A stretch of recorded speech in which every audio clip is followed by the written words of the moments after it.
Hey everybody, it's Matt Shu from Upright Health, and in today's video we're going to talk about MRIs and shoulder pain again. And more specifically, I'm going to share with you a story of one of my clients who came because she had hip and shoulder pain, but we're going to focus on the shoulder pain, and what she actually discovered in her journey trying to deal with her problems with her shoulder. So Mariana is a client of mine who came actually because she had a bunch of hip pain and they told her she had FAI and that she needed surgery for her hips. She didn't want to get surgery for her hips, so she came here, we trained, the hip pain is gone, she knows how to maintain better hip strength, it's fantastic, wonderful. And while we were talking and training, she talked about this right shoulder of hers that was bugging her so much.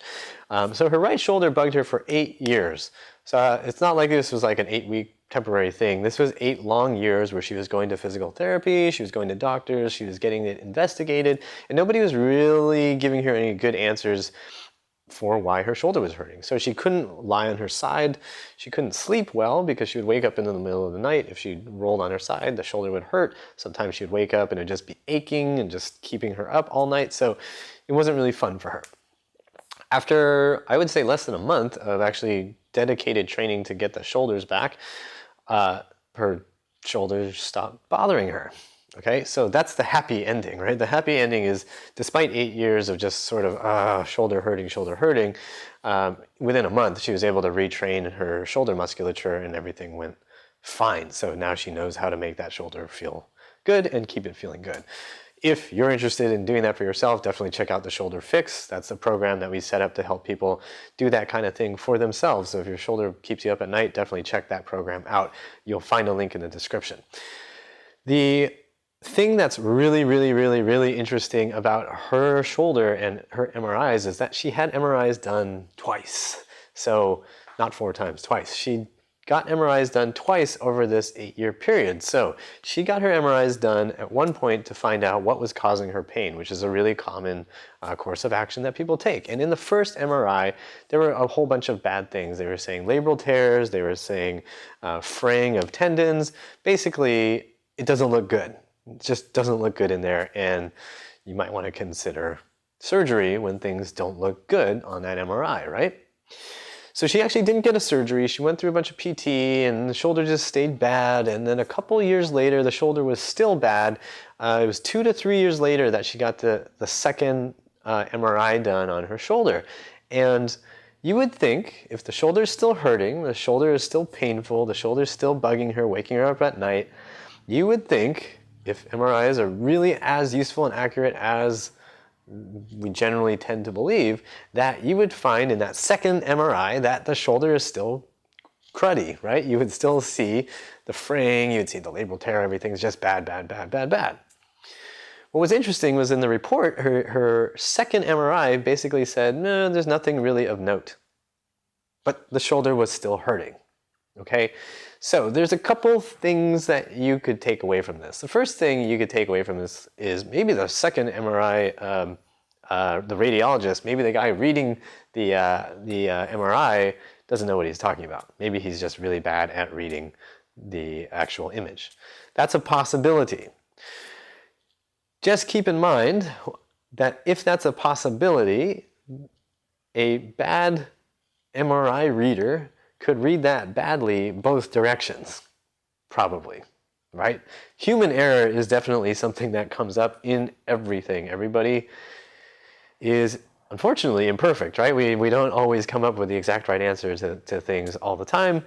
People can make mistakes, misread an image, and tell you one thing that maybe is not an accurate reflection of reality, okay? So that's one possible takeaway from this particular instance. The other takeaway from this, let's assume the people reading these MRIs were both perfectly competent and that the images reflected exactly what the report said.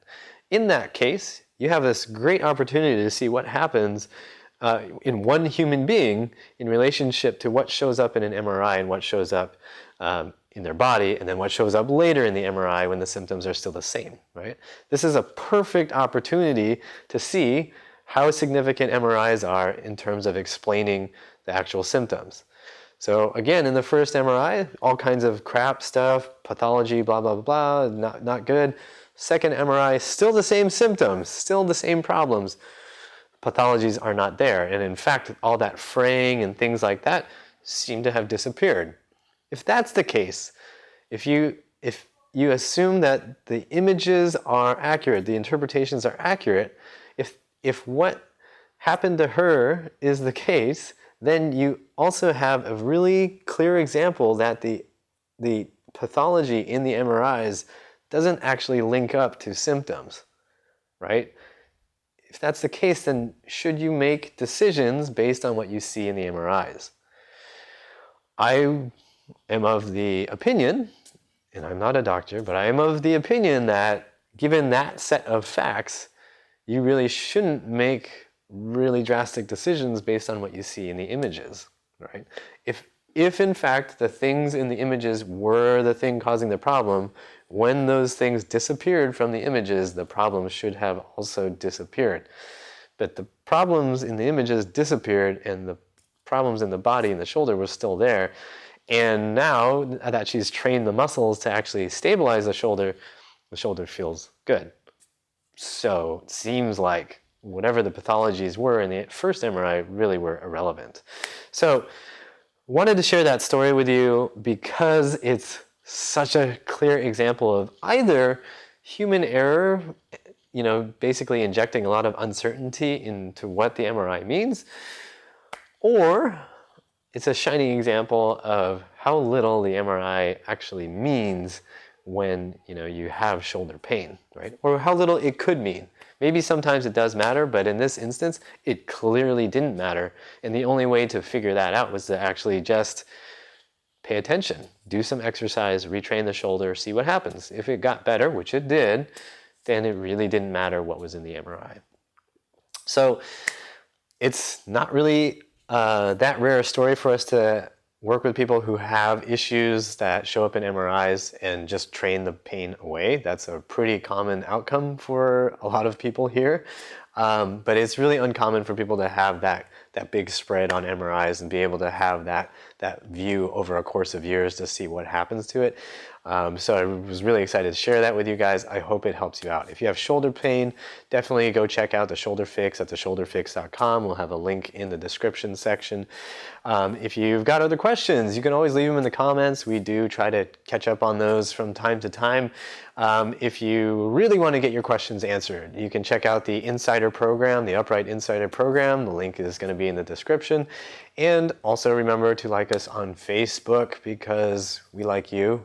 Probably. Well, if you like us, we'll like you. And if you want to support Upright Health, make sure that our videos go ad-free. Then check us out on Patreon and make a pledge. Help us out. And we'll just keep on making videos to help you guys out too. Description again. Check it and you'll find the link.